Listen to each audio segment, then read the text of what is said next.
അമ്മ അമ്മ ഞാനൊരാളെ കൊന്നമ്മേ.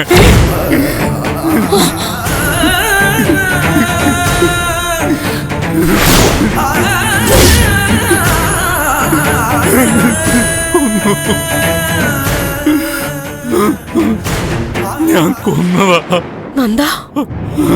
ഞാൻ കൊന്നു ഋഷിയെ. ഞാനാ കൊന്നത്.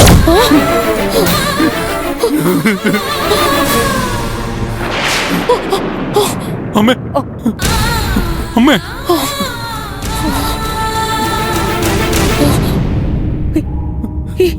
അമ്മേ അമ്മ എനിക്കൊരു ധൈര്യം തരുമെന്ന് വെച്ചാ ഞാനല്ല അമ്മയോട് പറഞ്ഞത്. അമ്മ വീണു പോകരുത്. അമ്മ ഞാൻ കരുതിക്കുട്ടി ചെയ്തതല്ല അമ്മ, പറ്റിപ്പോയതാ. കൊല്ലണമെന്ന് എനിക്ക് ഉദ്ദേശമില്ലായിരുന്നു. കൊല്ലാൻ എനിക്ക് അറിഞ്ഞും കൂടാ. ഒരു ജീവനെടുക്കാൻ എനിക്ക് കഴിയും അമ്മ. പക്ഷെ അമ്മയെ അവഹേളിച്ചതിന് അവനോട് പകരം ചോദിക്കണമെന്നുണ്ടായിരുന്നു. അന്ന് അമ്മ കരഞ്ഞില്ലേ? ആ കണ്ണീര് കണ്ടപ്പോഴാ ഞാൻ മനസ്സിൽ കുറിച്ചത്. അമ്മയുടെ ആ കണ്ണീരിന് ഞാൻ കണക്ക് തീർക്കും. അമ്മ നേരത്തെ പറഞ്ഞല്ലോ ഞാൻ കരയുമ്പോ എന്തുകൊണ്ടാന്നറിയാന്ന്. അതുപോലെ അമ്മയുടെ അന്നത്തെ കണ്ണീരിന്റെ അർത്ഥം അതെനിക്കും അറിയായിരുന്നു. അത് അപമാനിക്കപ്പെട്ട ഒരു സ്ത്രീയുടെ ദയനീയതയായിരുന്നു. അതിന് പകരം ചെയ്തില്ലെങ്കിൽ മരണം വരെ അമ്മയുടെ കണ്ണീര് എന്റെ ഈ കണ്ണിന് മുമ്പിൽ നിൽക്കുമായിരുന്നു അമ്മ. പക്ഷെ കാര്യങ്ങളൊന്നും എന്റെ കയ്യിൽ നിന്നില്ല അമ്മ. എന്തിനാടാ നീ എനിക്ക് വേണ്ടി നിന്റെ ജീവിതം ഇല്ലാതാക്കി കളഞ്ഞത്?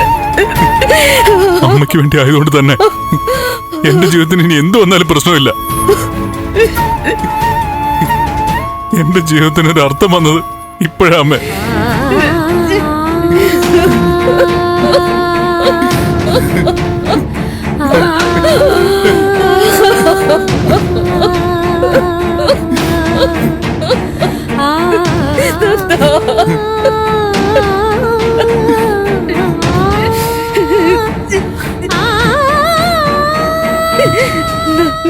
മോനെ,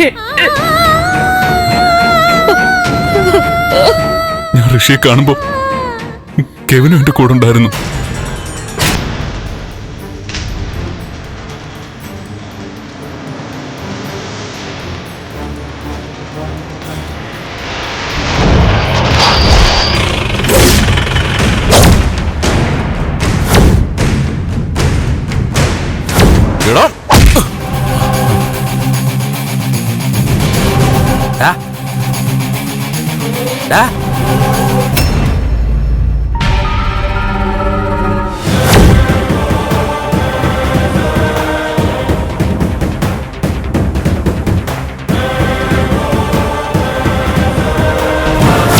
നിന്നെ നിന്റെ തള്ളയും പെണ്ണും പിള്ളയൊക്കെ തെണ്ടിക്കളഞ്ഞാൻ.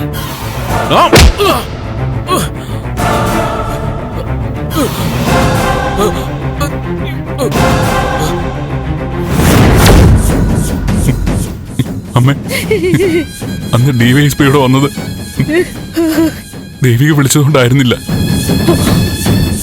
എന്നെ അദ്ദേഹത്തിന്റെ ഓഫീസിലേക്ക് ചെല്ലാൻ പറയാനായിരുന്നു. ചോദ്യം ചെയ്യാൻ.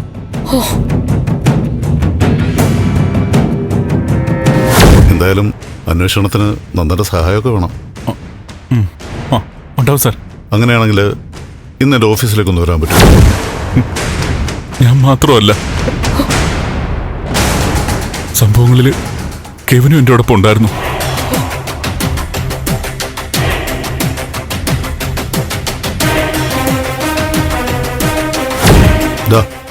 കണ്ടു നോക്ക്, നല്ല ഫിലിമാണ്.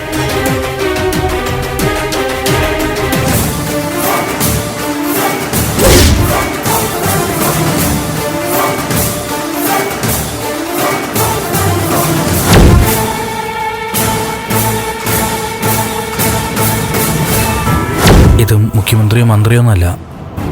സാർ സംസാരിക്കും, ആള് കേട്ടോണ്ടിരിക്കുക. ആ. Hello, DYSP Isaac Kuruvila. Recommendation ഒന്നും നടക്കത്തില്ല.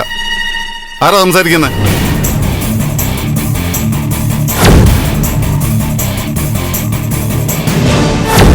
സാർ പോ, അവനെ വിളിച്ചോളൂ പോ. ഞങ്ങളെ DSP വെറുതെ വിട്ടു. കേസൊന്നും ആകില്ലെന്നാ പറഞ്ഞേ. പക്ഷെ എന്റെ മനസ്സിന് സമാധാനം കിട്ടുന്നില്ല. അവൻ